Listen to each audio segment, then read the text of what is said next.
noches, bienvenidos a esta nueva edición de Conferencia de Prensa. Y empezamos como cada lunes presentando al equipo de periodistas que nos acompaña, comenzando por Martín Canenguícer del diario La Nación. Sebastián Obrevalla del diario Página 12. Pablo de León del diario Clarín. Y Gabriel Michi de CN23 y Radio América. Vamos ahora sí a presentar al invitado de hoy. Ahí está, él es Gustavo Fernando López. ¿Cómo le va, Gustavo López? Buenas noches. Gracias por estar en Conferencia de Prensa. Él es abogado, periodista y docente. 57 años, porteño del barrio de Saavedra. En el Zodíaco es de Acuario. Si algún dato está mal, lo puede aclarar. No, está perfecto. Perfecto. Es hijo de un comerciante y una profesora. Su primer empleo fue en una agencia de Prodi y Quiniela. Fanático de Independiente y del rock nacional de los 70. Muy bien. Comenzó a militar en el Colegio Nacional de Buenos Aires, en la agrupación JJR, en la Juventud Radical Revolucionaria. Estuvo en la Unión Cívica Radical Alfonsinista, la alianza con el Frepaso y llegó al kirchnerismo con los radicales K. Entre otros cargos, fue secretario general de la UBA, interventor del CONFER, ministro de Cultura porteño y presidente del Sistema Nacional de Medios Públicos. Actualmente, por supuesto, es subsecretario general de la Presidencia. Bueno, Gustavo López. Radicales K. Usted es el último radical K porque ahora se habla de radicales masistas, de radicales macristas, pero no se habla tanto de radicales K. ¿Qué está pasando? Bueno, está pasando que formalizamos un partido político, hoy presido Forja a nivel nacional, partido reconocido como partido nacional por la justicia electoral, con buena representación parlamentaria, sobre todo en el interior del país, y me parece que, bueno, digamos, el momento en que todavía éramos los radicales K fue en aquel momento de la concertación plural Cristina Cobos, y que tuvimos todo un proceso interno muy importante a partir del voto no positivo de Cobos en el 2008, y hoy nos constituimos como una fuerza política autónoma, la mayoría de nosotros de origen radical, hay otros que son de origen independiente, de centro izquierda, incluso del peronismo, pero bueno, nos consideramos herederos, no los únicos obviamente, de aquella idea de Forja de Jaureche, de Scalabrini y de Homero Mansi, que unía esos dos movimientos nacionales, el radicalismo irigoyenista, alfonsinista y ese primer peronismo. ¿Y quiénes más lo están acompañando en Forja? Me están acompañando muchos dirigentes del interior del país, quizá menos conocidos en la ciudad de Buenos Aires, pero lo preside en Córdoba el intendente de Villa Dolores, Juan Pereira, el diputado provincial del Chaco, Raúl Acosta, digamos, gente que, dos diputados en Salta, Matías Posadas, actualmente interventor del Instituto de la Vivienda, que fuera presidente del radicalismo de Salta, hoy es el presidente del Frente Plural y de Forja en Salta, es decir, dirigentes nuevos, yo diría de la generación de intermedia del radicalismo alfonsinista, que dejaron en su momento el radicalismo alfonsinista.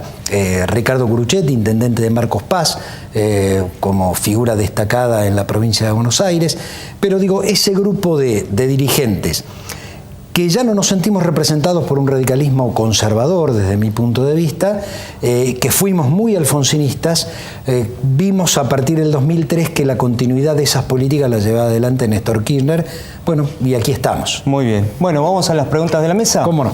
Arrancamos por Martín Canenguícer. Bueno, arranco por la economía, obviamente. La inflación, según el INDEC, está llegando en estos primeros 9 meses del año a un 19,8%, un 20%, y según algunas provincias como San Luis, Neuquén, está casi en un 40%. En este contexto, ¿usted cree que se justifican los pedidos de algunos gremios de un bono para fin de año, dado lo que sería seguramente una pérdida del salario real? A ver, en principio no. En principio no, porque la mayoría de los gremios cerraron en una cifra cercana al 30%, y en todo caso la proyección del INDEC a fin de año va a dar, está dando un 28%, es decir, que la recuperación del salario ha emparejado el proceso de suba de precios o el proceso inflacionario. Esto no significa que no nos preocupe la situación de la suba de precios. Se ha trabajado mucho y se va a seguir trabajando para contenerla del, no recuerdo si fue el 3,7 que arrancamos en el mes de enero, al 1,4, bueno, hubo una desaceleración bastante natural y bastante previsible esa desaceleración, y la idea es que a fin de año llegue al 1 y bueno, vamos a tener una inflación alta para nuestras expectativas, pero con una recuperación salarial, no solo en este año que le equipara, sino a lo largo de la última década que ha superado ampliamente cualquier índice. Ni bono, ni tampoco ajuste en el impuesto a las ganancias, como dicen algunos, inclusive el diputado Recalde. Mire, el tema del impuesto a las ganancias es una decisión que año tras año toma el Poder Ejecutivo a través de la Presidenta de la Nación, que es la cabeza del Poder Ejecutivo, y en realidad tiene que ver con un equilibrio fiscal. Es lógico que en algún momento se actualice, porque si usted tuvo una suba salarial promedio del 30%, en algún momento se tiene que actualizar. No sé si será antes de fin de año, pero parece más que razonable que en algún momento donde o cuando las cuentas den, y eso no es una decisión que pasa por mi área dentro de la Casa de Gobierno, seguramente se va a actualizar. En el sentido de modificar el impuesto a las ganancias, ya vienen aclarando desde el gobierno que no lo van a hacer y demás. Los gremios están proponiendo o un bono de fin de año o la exención del pago de ganancias del segundo medio aguinaldo del mes de diciembre. ¿Eso es una posibilidad? ¿Se está discutiendo eso dentro del gobierno? Seguramente se está dialogando y se va a seguir dialogando. Lo primero que se hizo fue, en el marco de las paritarias, tener una recuperación salarial de acuerdo a esto que yo estaba explicando. No veo ningún motivo, los últimos gremios cerraron hace 3 meses las paritarias y todas las paritarias se desarrollaron después del pico de aumento que fue entre noviembre y febrero. Digo que tuvimos una corrida importante, que hay una puja por la redistribución de la renta también muy importante, donde hay actores económicos que han jugado un papel de desestabilización desde nuestro punto de vista, que han generado estos picos. En ese contexto, 6 meses después se cerraron las paritarias, es decir, no hay nada que justifique una reapertura durante este año, pero si hay que tomar alguna medida, seguramente la sensibilidad del gobierno hará que se tomen las medidas que sean necesarias en ese contexto.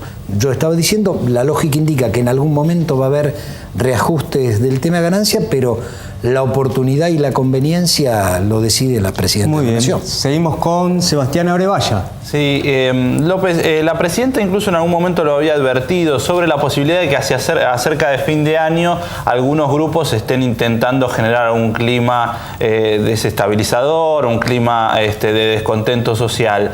¿Cree que eso se calmó o con estos reclamos de los gremios puede volver a generarse de alguna manera algún conflicto? A ver, uno espera que se haya calmado después de la advertencia / denuncia de la Presidenta de la Nación diciendo creemos que esto puede llegar a pasar. Y la Presidenta dijo creemos que esto puede llegar a pasar porque creíamos que esto podía llegar a pasar porque ya ocurrió. Digo, ocurrió el año pasado con la subordinación policial, que desató una catarata, arrancó en la provincia de Córdoba, imprudentemente se dio un aumento que después se echó atrás, ninguna provincia estaba en posibilidad de sostener eso. Después, obviamente, hubo procesamientos a los policías, se descubrió que había cierta trama de ciertos sectores policiales que desencadenaron estas cosas. Bueno, ya tuvimos en algunos años anteriores problemas en el mes de diciembre. Yo creo que, y espero que la advertencia haya servido para que no pase nada. Yo vuelvo a reiterar, no hay condiciones objetivas para que ocurra. El país está muy lejos de lo que fueron los conflictos de hiperinflación del 89 o del año 2001. Estamos lejísimos, es otro país, se vive una normalidad, las instituciones funcionan y la economía está bajo control, en la normalidad, más allá de que a alguno le pueda gustar más o a otro le pueda gustar menos. Digo, son procesos normales y comunes de cualquier economía de la Argentina o de la región. Es decir, no hay nada, salvo la política o los intereses que estén detrás de la política, para que ocurra absolutamente ningún inconveniente. ¿Está conforme con la moderación que de un tiempo a esta parte ha adoptado Moyano, luego de haber llevado a cabo una protesta que fue polémica, por lo menos? A ver, me parece que digamos, que es la consecuencia del paro, que fue un paro modesto en términos de lo que puede significar un paro general, donde en los grandes centros urbanos se sintió un poco más por el paro de transporte y en el interior del país ni siquiera pararon los gremios que habían convocado al paro. Y me parece que en ese contexto y algunos desaciertos de sus socios, como el caso de Barrio Nuevo, que la verdad que tuvo palabras que excedieron cualquier puja normal distributiva y los códigos de la política, me parece que está haciendo lo que tiene que hacer. Y me parece que sí, que digamos, es sensato a partir de las consecuencias políticas que tuvo ese paro. ¿Y qué opina de este intento de reunificación con algunos integrantes de la CGT oficialista como Gerardo Martínez, Andrés Rodríguez, ya pensando en el siguiente gobierno? ¿Cómo lo ven? A ver, hay una tradición en el sindicalismo argentino de la unidad, ¿sí?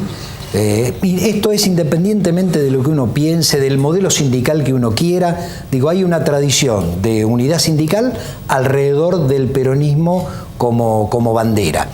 Esto no significa que el sindicalismo siempre estuvo junto, porque digo, de los últimos 50 años tuvimos... Se fracturó 1000 veces. Se fracturó 1000 veces y estaba la CGT de los argentinos por un lado, en la década del 60, y la CGT de Augusto Timoteo Bandor por otro lado. Pero digo, hay una idea de tratar de buscar la unidad permanentemente. No, la verdad que no me parece ni bien ni mal, en la medida en que la CGT termine defendiendo los intereses de los trabajadores.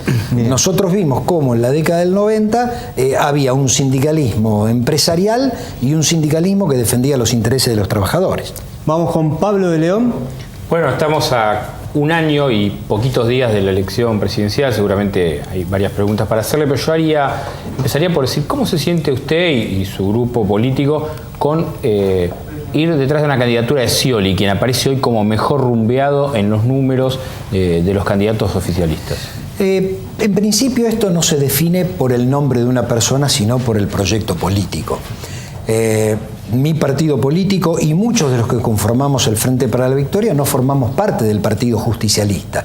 Es decir, que no tenemos una obligación partidaria de seguir a nadie, sino que estamos por convicción política en un proyecto que nos contiene. Entonces, en la medida en que el proyecto nos contenga, el proyecto tiene un claro liderazgo, que soy el de la presidenta, y lo va a seguir siendo, ya no como presidenta de la Nación. Entonces, si hay un liderazgo y hay un programa, la candidatura será la consecuencia natural de ese liderazgo y de ese programa. ¿Y Scioli encaja en ese esquema? Si mañana es Scioli, reconociendo el liderazgo y el programa de gobierno, será Scioli de acuerdo a las circunstancias.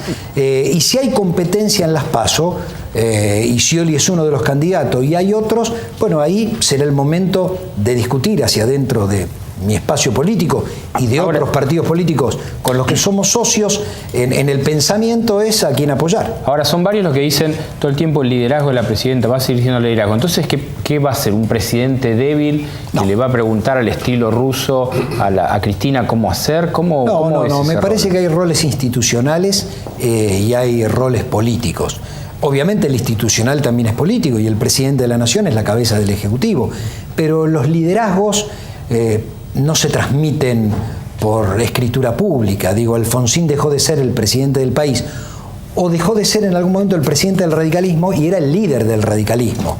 Entonces, digo, yo creo que también hay que aprender a convivir con esas dos figuras. Hay sistemas parlamentarios que el liderazgo político se declina cuando se declina el gobierno. Nosotros no tenemos esa tradición. Digo, Felipe González era el líder del Partido Socialista Obrero Español y cuando dejó de ser presidente del gobierno dejó la presidencia del partido y el liderazgo de ese partido. Nosotros tenemos otras tradiciones, entonces los liderazgos siguen siendo liderazgos y tendremos sea quien sea el presidente del Frente para la Victoria, el liderazgo lo va a seguir teniendo la presidenta de la Nación. En el horizonte de candidatos del Frente para la Victoria, donde está Scioli, tal cual usted lo describe, ¿usted ve algún otro? Bueno, hay 4 o 5 que han expresado sus aspiraciones. Pero más allá de esos, digamos. No, y dependerá de cómo se llegue al año que viene, dependerá si la presidenta de la Nación decide apoyar de manera expresa a un candidato. Es una persona que hoy lidera una porción importante del electorado de la Argentina, lidera el Frente para la Victoria y me parece que su opinión va a ser una opinión sumamente importante. Muy bien, ¿seguimos? Gabriel. Bueno, justamente siguiendo con este tema, López, usted decía que Forja va a acompañar en cierta medida a quien garantice la continuidad del modelo. Decían que hay varios, 4 o 5 candidatos. Ahora, ideológicamente, dentro de los candidatos que están en danza, ¿con cuál se sienten desde Forja más representados? A ver, vuelvo a repetir, a mí me parece que tiene que ver con un proceso político. El proceso político que construyó Néstor Kirchner y que continuó y construye Cristina Fernández de Kirchner tiene la capacidad, iba a decir la posibilidad, pero es la capacidad de contener a distintas fuerzas políticas que vamos hacia el mismo lugar. Me parece que ese liderazgo va a permitir seguir articulando esa contención. Y me parece que esto es para alguien que no pertenece al PJ, lo más importante. Yo creo que si alguien le pregunta a un peronista si este gobierno es peronista, va a decir que sí, porque las banderas históricas del peronismo están contenidas en este modelo. ¿Qué pasa con los que no venimos del PJ y también nos sentimos contenidos? Bueno, porque el kirchnerismo expresa una diversidad que es mucho más amplia que el peronismo. Lo contiene, pero a su vez es más amplia. Entonces me parece que lo virtuoso es esto, es contener a distintas expresiones del pensamiento nacional. Por eso nosotros somos Forjas, pero hay otras. Está el Sí, está Nuevo Encuentro, está Miles, hay otras fuerzas políticas que conformamos el Partido de la Victoria.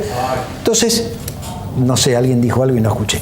Pero lo que digo es, eso nos contiene. Entonces, bueno, en ese marco, en ese contexto, la continuidad de esa forma es lo que nos va a contener, más allá del candidato, que obviamente debe expresar la continuidad de un proyecto político. ¿Va a haber paso? ¿Usted dice que va a haber paso?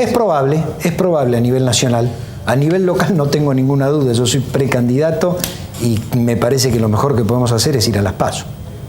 Bien, ¿y con quién se ve peleando ahí en la ciudad? La primaria de la ciudad. No sé, calculo que el Partido Justicialista tendrá un candidato, todavía no lo ha definido. Imagino yo que Nuevo Encuentro también tendrá un candidato. Yo soy candidato hoy por varios sectores políticos dentro del Frente para la Victoria, Forja, Miles, Solidaridad e Igualdad, que es Raimundi, algunas unidades básicas del peronismo, la Convergencia Popular Porteña, que es un partido local, y aspiro a que se sumen muchos más. Nosotros creemos que la construcción es importante y que en la ciudad de Buenos Aires tiene que haber paso para elegir comuneros, para elegir legisladores, para elegir jefe de gobierno, que la construcción horizontal, diversa, plural, diversa, que exprese a todo el kirchnerismo y al progresismo nos va a venir muy bien. Vamos a entrar a la ronda libre de preguntas, pero yo quería abrirla con la siguiente pregunta, que Sí. se ha instalado el debate por el Código Procesal. Sí. ¿Cierto? La oposición, algunos miembros representativos en este tema de la oposición habían anticipado un posible apoyo en el Congreso de la Nación, ahora están expresando dudas, dicen que es un traje a la medida, por ejemplo, de vudú. ¿Usted qué opina sobre este tema? Yo no leí el Código de Procedimiento Penal. Debo decir que yo soy abogado, no soy penalista. A mí me parece que lo primero que hay que hacer es leerlo y debatirlo en profundidad. No es un traje a medida de nadie, como tampoco lo era el Código Penal. En todo caso, el proyecto de Código Penal hay distintas vertientes del pensamiento penal en materia doctrinaria. Ahora, si nosotros decimos que la inseguridad es un problema, no es un problema penal, es un problema social, cultural, pero también incluye lo penal, es decir, lo penal desde el punto de vista de la aplicación de la ley por parte de las penas y por parte del procedimiento y de la justicia. Nosotros tenemos un grave problema con la justicia en la Argentina. Digo, y que creo que son una de las grandes deudas de la democracia. Yo creo que si un error cometió Alfonsín fue no poner en disponibilidad a todos los jueces y empezar de vuelta. Ya quedan pocos jueces de la dictadura, pero se colaron muchos, y yo creo que es muy ineficiente el sistema judicial de la Argentina. Ahora, empezar a decir que no, antes de un debate profundo, como pasó con el Código Penal, y a mí me parece que así no vamos a avanzar. Digo, en un tema tan central, donde la discusión de un código es tan importante, me parece que el sistema político se debe salirse de la cuestión electoralista y debatir las cuestiones de fondo. Lo que ha pasado con el Código Civil como metodología de levantarse e irse en la Cámara de Diputados, yo creo que no ayuda. Bien, ¿más preguntas? López, usted dijo recién que es precandidato a jefe de gobierno y oportunamente ustedes apoyaron a Amado Vudú. ¿Se hace una autocrítica con el tema vudú? A ver, a mí me parece que en el tema vudú, en todo caso, tiene que definir la justicia su situación. Yo creo que... no voy a entrar en cuestiones judiciales, me parece que la justicia deseo que sea más rápida y más eficiente, una justicia muy sospechada de parcialidad y de poco apego al derecho.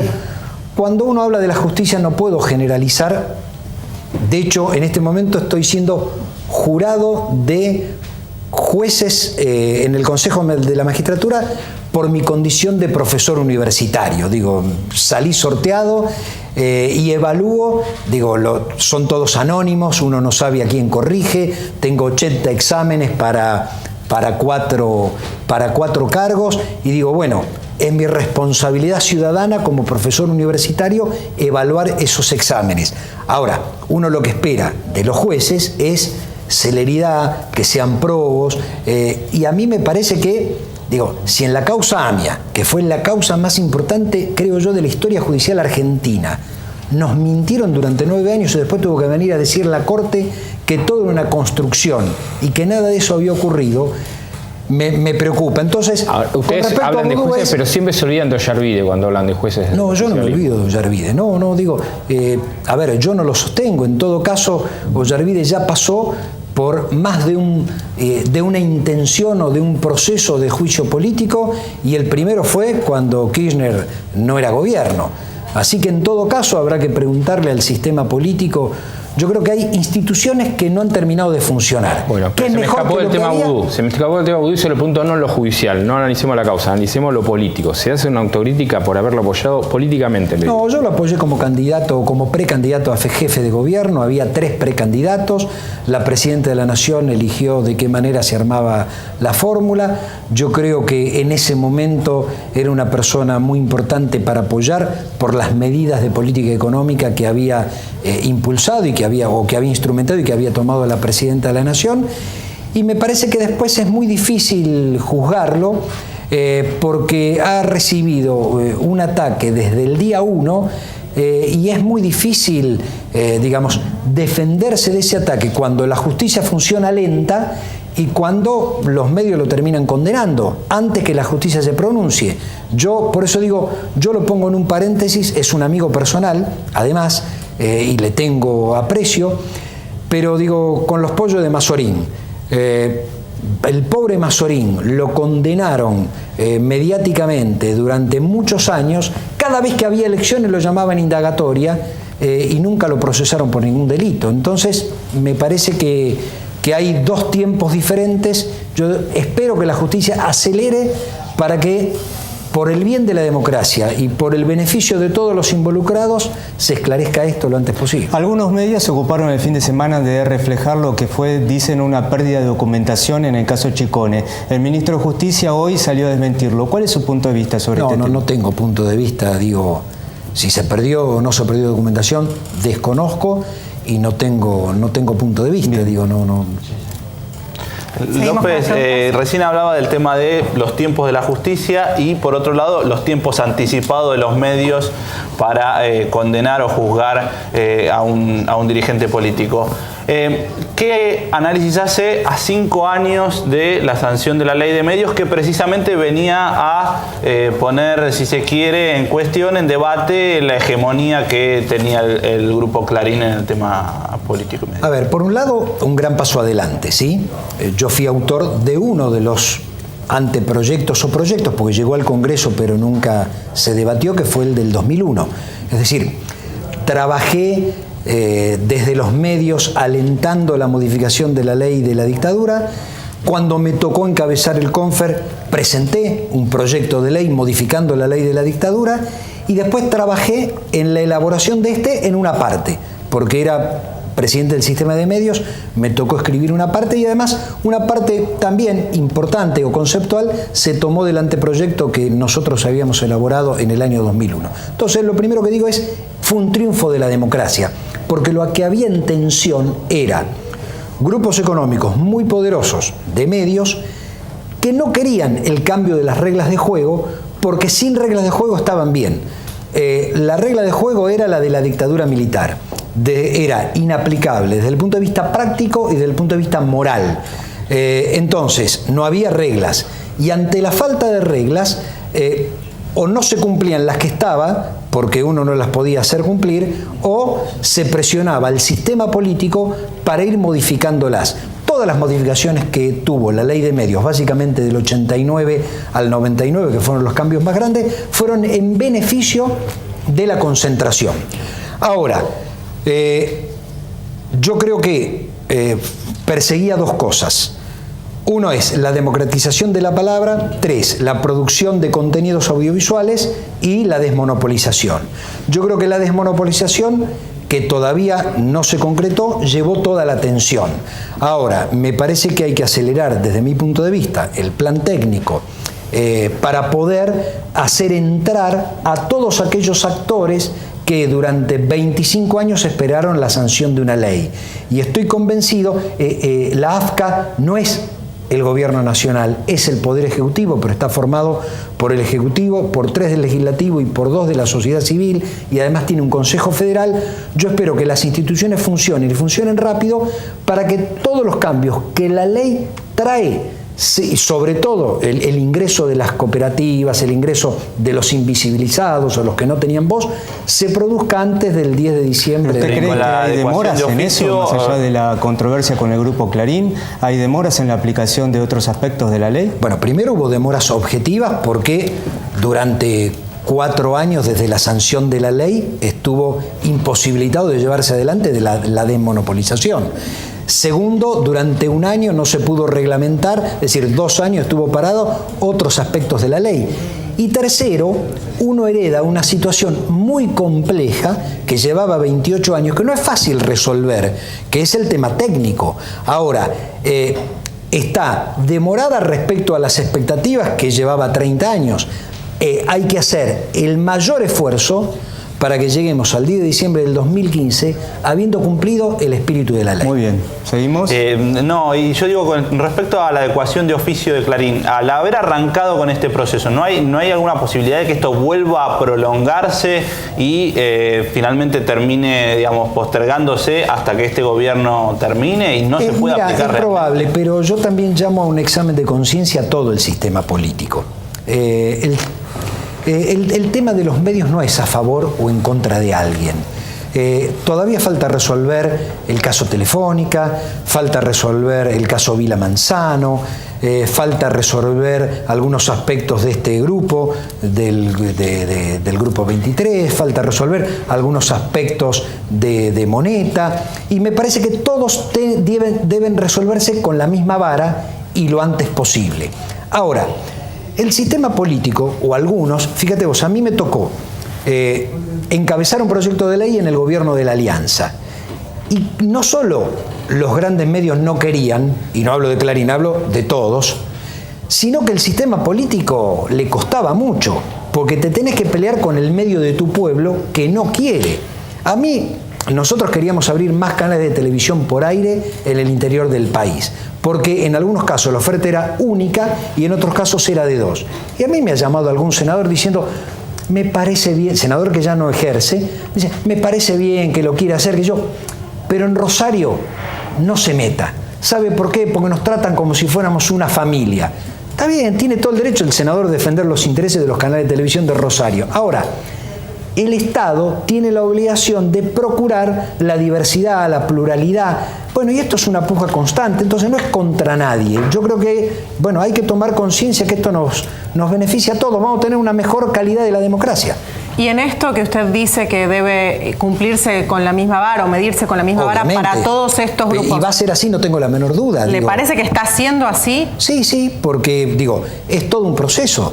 ¿Y por qué se tratan primero la adecuación del grupo Clarín que la de los otros grupos que usted mencionaba recién, siendo que aquellos la presentaron primero, por ejemplo? No, algunos presentaron primero y otros después. Y en algunos casos, yo no sé, porque no sigo los expedientes, porque obviamente no estoy en la AFCA, hay algunos más complejos jurídicamente y hay otros menos complejos jurídicamente, que en todo caso serán más complejos políticamente.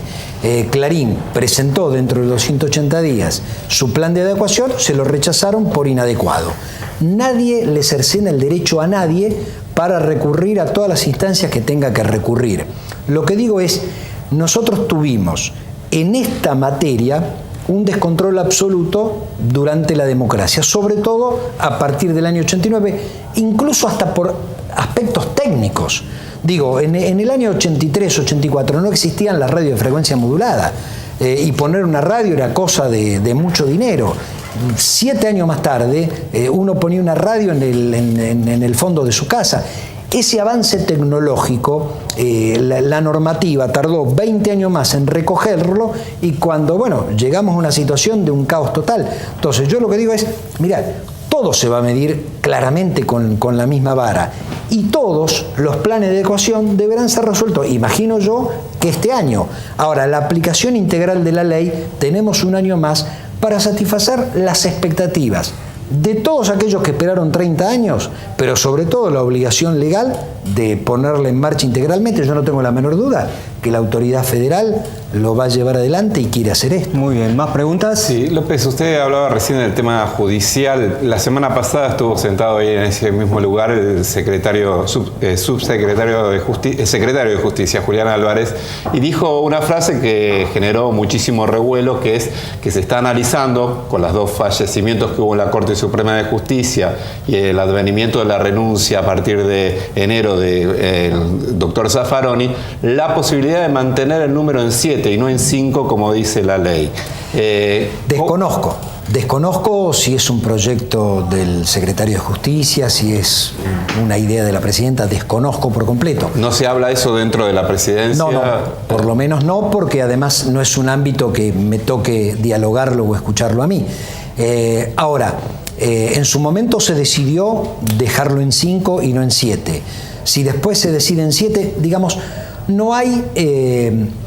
Hay algunos que creen, como Zaffaroni, que debe elevarse, no sé si dijo a 15 o a 19, dividirse por áreas, que claramente la Corte es un embudo, que nosotros tenemos un sistema judicial que funciona también como tribunal de tercera instancia, y esto hace que en lugar de llegar 900 expedientes por año, lleguen 9.000 expedientes por año. Es imposible que 5 personas puedan ver 9.000 expedientes por año. Ahora, si no se modifica la ley, quedará en 5. Y si renuncia alguno, le toca a este gobierno proponer para completar en 5. Para terminar con el debate. La oposición dice que hay que esperar hasta el 2015. Y si en el 2015 gana otro, hay que esperar hasta que gane un siguiente. Si gana con el 40% de los votos y no con el 54%, tiene menos legitimidad. No, la verdad que la presidenta gobierna hasta el 10 de diciembre del año que viene. En sus atribuciones tiene la potestad de proponer al miembro de la Corte que eventualmente falte hasta completar los 5 miembros, mientras sean 5. Ahora la posibilidad de si no, se para el país. La posibilidad de que sean 7, se mantengan en 7 y no se reduzcan a 5, da una chance de negociación con alguna fuerza opositora como puede llegar a ser el radicalismo. No puede ser la forma de destrabar el nombramiento de un miembro de la Corte cuando renuncie en Zaffaroni, teniendo en cuenta que el escenario que se presenta es que no va a haber aprobación en el Senado. Es la especulación de Michi. Y de algunos más, ¿eh? De algunos más. No está solo. No, yo estoy muy orgulloso de la Corte que tenemos, más allá de que a veces me gustan sus fallos y a veces no, a veces coincido y a veces no. Yo creo que es la Corte más independiente que hemos tenido en estos 30 años de democracia y que ha sacado fallos enormes desde el punto de vista jurídico, incluso el fallo por la ley de medios. Y así como sacó el fallo por la ley de medios, después sacó 2 fallos en contra del gobierno, que era la reforma judicial. Y es una Corte absolutamente independiente, absolutamente independiente. Y si uno hoy cuenta los nombres y el número, digo, nunca fue una Corte oficialista. De hecho, uno de los grandes fallos, también desde mi punto de vista, fue la inconstitucionalidad del indulto de Menem, y se votó dividido. Y menos mal que ganó, desde mi punto de vista ideológico, la anulación del indulto, pero Carmen Arejibay, por cuestiones formales, votó en contra, no votó a favor.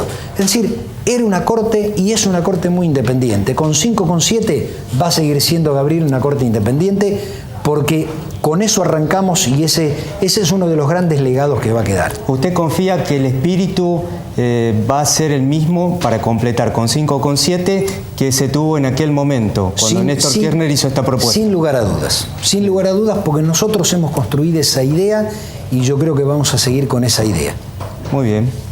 ¿Más preguntas? En la primera parte del año el gobierno hizo un gran esfuerzo por normalizar la deuda en default, pagó al CIADI, a Repsol, al Club de París. Después, con el fallo en contra de la Corte Suprema de Estados Unidos, se paralizó todo y hoy estamos en un conflicto.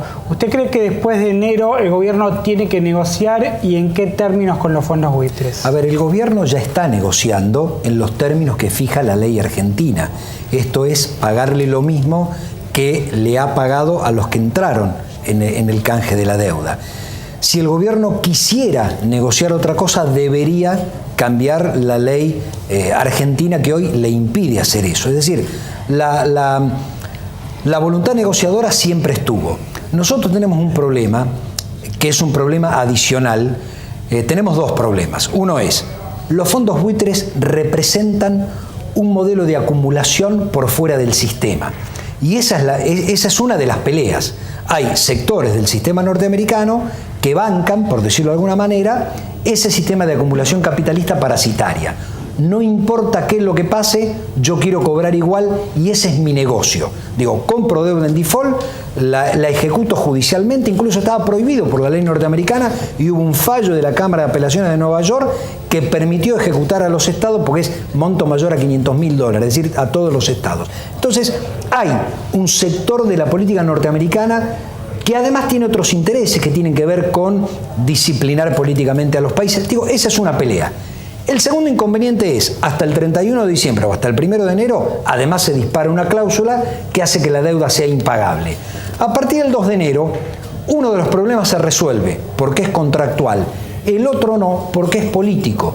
Bueno, como es político, dependerá de muchos factores ver si se puede solucionar o no, pero en principio el gobierno sigue su línea, que es pagarle a todo el mundo lo mismo. Ahora, entiendo, digamos, sí, son deleznables los fondos buitres, pero el gobierno necesita recursos para llegar bien a diciembre del 2015. ¿Cómo va a conseguir esos recursos si no normaliza su relación con el mercado? Como el problema es político, será con política.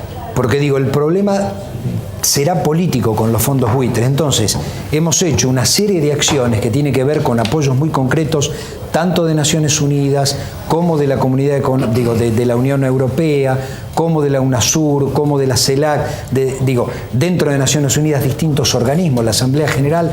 Entonces me parece que el progreso de la política va a rendir sus frutos. Nosotros creemos que esto va a ser así.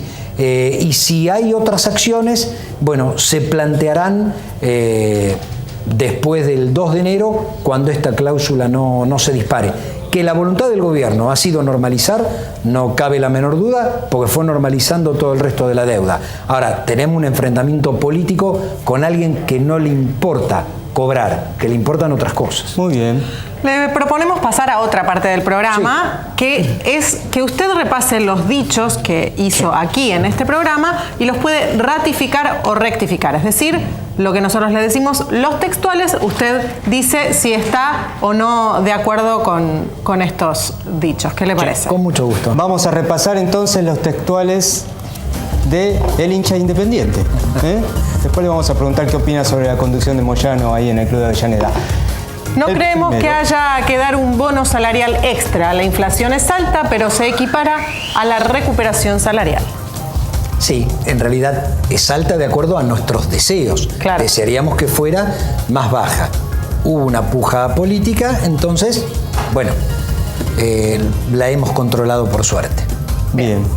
El otro dice que habrá reajustes en ganancias, pero la oportunidad y la medida la decide la presidenta. Sí, porque si uno aumentó el 30% de los salarios, en algún momento va a ocurrir.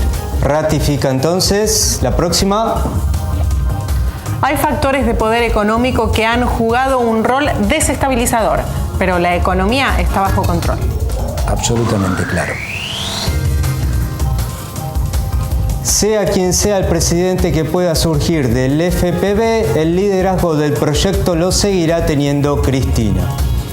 Sí, No va a ser un presidente débil el próximo, también dijo. Vudú es un amigo personal. Lo condenaron mediáticamente. Yo espero la justicia. Exacto.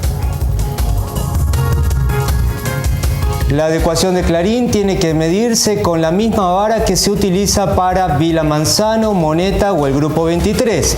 Y es lo que se está haciendo. Ratifica. Si la Corte Suprema queda en 4 miembros, la presidenta va a proponer el reemplazo. No tiene sentido esperar a un próximo gobierno, como dice la oposición. Sí, además no corresponde desde el punto de vista institucional. Bien. Y el último textual dice, hay sectores de la política norteamericana que bancan el capitalismo parasitario de los buitres, porque les interesa también la dominación política de esta región. Es así. Ratifica entonces el último textual. Le quería preguntar, como candidato, precandidato en este caso, Sí. a jefe de gobierno porteño, ¿cómo evalúa la gestión de Macri? Porque, en la ciudad se ven algunas obras, sobre todo durante los últimos meses, pero hay un sector que sigue siendo muy crítico hacia la gestión del PRO. A ver, Macri gobernó en un momento de crecimiento económico de la Argentina. Esto es una Argentina que en 10 años creció un 100% su Producto Bruto Interno. A él le tocó gobernar una buena parte de ese periodo, es decir, un periodo de riqueza, crecimiento económico, crecimiento de la demanda, crecimiento del Producto Bruto de la ciudad, crecimiento de los recursos de la ciudad. En relación a lo que creció el país y a lo que creció la ciudad, las obras fueron escasas. Y el problema es que no hubo políticas públicas de redistribución del ingreso o de la riqueza. Entonces, en un momento de crecimiento, los que tenían tienen más y los que tenían poco tienen menos. Es decir, se acentuó la desigualdad porque no hubo intervención del Estado. Y voy a dar ejemplos. En el país se construyeron 400.000 nuevas viviendas sociales. Uno va al Chaco y hay 40.000 viviendas, va a Formosa y hay 20.000, va a Córdoba, mucha obra pública destinada desde los recursos públicos a atender a los que más necesitan. Cuando el Estado no interviene, no es que no se construyó en la ciudad de Buenos Aires, se construyeron 20 millones de metros cuadrados en 10 años. Solo el mercado, hay solo un centenar de viviendas construidas desde el gobierno de la ciudad. Entonces, esas miles de viviendas que se han construido por el mercado se concentran de Rivadavia hacia el norte. El 90% se concentraron de Rivadavia hacia el norte, el 10% en 8 barrios del sur, nada más. Es decir, aumentó el desequilibrio. Y encima de ese 90%, la mayoría se concentró en 6 barrios. Aumentó más el desequilibrio, pero no solo el desequilibrio de infraestructura, es decir, en Caballitos y todo prende en el horno, a la misma hora salta la térmica porque no resiste y se inunda o se inunda en Saavedra. Y en el sur que era pobre es más pobre porque el norte es más rico. Entonces, lo que nosotros decimos es la falta de políticas públicas, la falta de intervención estatal, la falta de políticas de redistribución del ingreso. Digo, ¿qué hubiéramos hecho nosotros o qué se hubiera podido hacer o qué propongo yo? Bueno, construir viviendas sociales, no solo urbanizar todas las villas, que se puede urbanizar, sino además construir viviendas para los sectores medios, en los terrenos propios. Si lo más caro es el valor de la tierra, y la tierra resulta inaccesible en la ciudad de Buenos Aires y tenemos tierras públicas, se construye al costo más la ganancia del empresario, que puede ser a partir del Instituto de la Vivienda o a partir de un fideicomiso, lo financia la ciudad, lo paga la ciudad y lo financia el Banco Ciudad públicas. En tierras públicas, claro. Ahora, López, pero ¿cómo se explica con este diagnóstico que... ¿Y sabés qué hizo Macri en tierras públicas? Lo que era toda la ex autopista 3, la dio a emprendimientos privados. Entonces, la tierra era del Estado. El corredor de Donado. El corredor de Donado. Son 15 edificios, de los cuales 12 los hace el sector privado. También va a trasladar, para ser ecuánimes, también va a trasladar la jefatura de gobierno porteño al sur de la ciudad, con lo cual se supone eso genera por repercusión un desarrollo de toda la región. Sí, pero si no interviene el Estado, se expulsa al más pobre, porque aumenta el valor de la propiedad. Es decir, este es un problema no de la ciudad de Buenos Aires, de las grandes ciudades del mundo. El valor del inmueble, el valor de la propiedad. Entonces, si no hay una política pública que compense ese valor respecto del salario, no porque el salario sea bajo, sino porque la propiedad es inalcanzable. Pero no es que pasa en Madrid, pasa en París, pasa en Roma y está pasando en Buenos Aires. Ahora, si no tenemos política pública, va a haber más población viviendo en la villa y más departamentos desocupados. 300.000 familias sin vivienda propia en la ciudad de Buenos Aires y 240.000 viviendas cerradas. Ahora, López, ¿cómo se explica entonces que el Frente para la Victoria haya acompañado en la legislatura gran parte de las votaciones del macrismo? Yo no sé cuáles precisamente. Hay algunas que tienen que ver con esto. No, hay alguna que se ha acompañado que tiene que ver con, por ejemplo, el traslado o la venta de algún inmueble y el macrismo ha votado la posibilidad de que con el Procrear se construya en terrenos ferroviarios. Sí, pasó con el edificio del Plata, por ejemplo, que fue apoyado por el Frente para la Victoria, con todo el traslado a un sector del Borda, que fue acompañado por el Frente para la Victoria. Sí, yo no tengo la precisión de cuáles, pero tampoco, yo creo, por eso me presento y por eso hay una gran cantidad de fuerzas políticas que me apoyan. Yo creo que hay que construir otra relación de fuerzas en la ciudad de Buenos Aires. Yo creo que, hay que competir en las PASO y construir nuevos liderazgos, y quien gane seguramente va a construir ese nuevo liderazgo. Puedo ser yo, pero puede ser otro, y me parece que hay que cambiar algunas cosas. Muy breve le pido, ¿cuál es la relación entre el gobierno y los medios de comunicación, los periodistas en general? ¿Qué opina? A ver, la relación es la que tiene que ser, tensión, porque todo gobierno es criticado por los medios. Este gobierno es un gobierno que no se calla la boca, que pelea políticamente, pero que no ha intervenido en ningún canal, no ha cerrado ningún diario, ni ha demandado y puesto preso a ningún periodista, como ocurrió en los 90, donde hubo más de 100 periodistas procesados. Bien. Y en los 80 también, ¿no? Sin mal no recuerdo. Sí, también. Pero me parece que la democracia ha aprendido. Lo que tenemos que aprender es, que la tensión existe, y uno también se debería preguntar cuál es la responsabilidad de los medios respecto de sus lectores. Los medios hacen política. No está ni bien ni mal, es un dato de la realidad. Bueno, ¿cuál es el límite entre la política y la profesionalidad del medio? Me parece que algunos medios hacen más política que profesionalismo político. Pero es una opinión. Muy bien. Bien. Una. Pasamos a la última parte del programa, en la cual los periodistas le ponen título a esta conferencia de prensa que usted ofreció, y arrancamos por el título de Martín Canenguízar. Es lógico que en algún momento se actualice el piso de ganancias. Vuelvo a repetir, como consecuencia de haberse aumentado el 30% de los salarios. Bien. Muy bien. En contexto. Sebastián. Sí, yo me voy a quedar con una declaración más de índole político. Sea quien sea el candidato o el presidente, el liderazgo del proyecto lo va a seguir teniendo Cristina Fernández. Pablo todavía está anotando, a ver si ya terminó de anotar. No, porque me sacó, se va con todo, hasta con los títulos se va Brevalla. Yo voy a dejarlo con el de Vudú es un amigo personal, esperemos que actúe la justicia. Bueno, yo tenía también el mismo que Lleva todo, sacó se lo puso en la valija.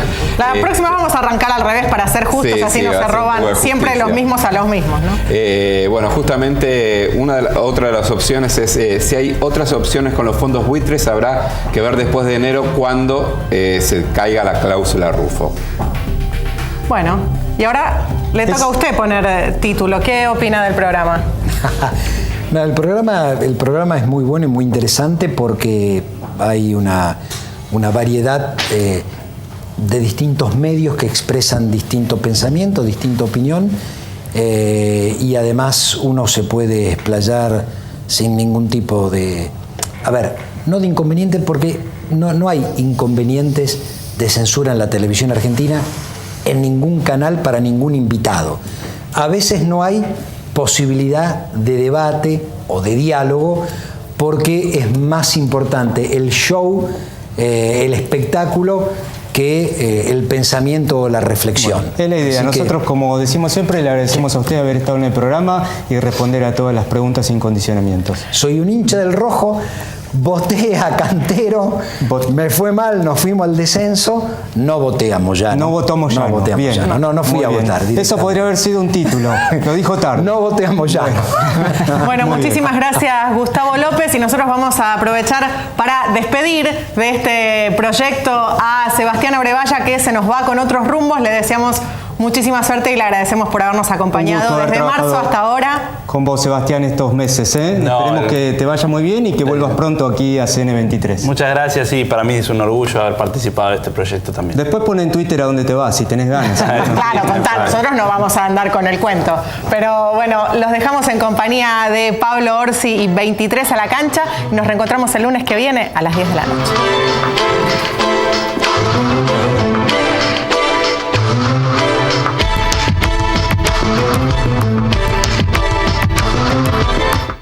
Crecer es brindar oportunidades.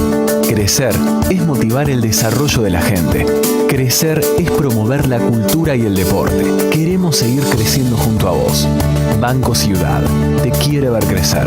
0822 20400 bancociudad.com.ar.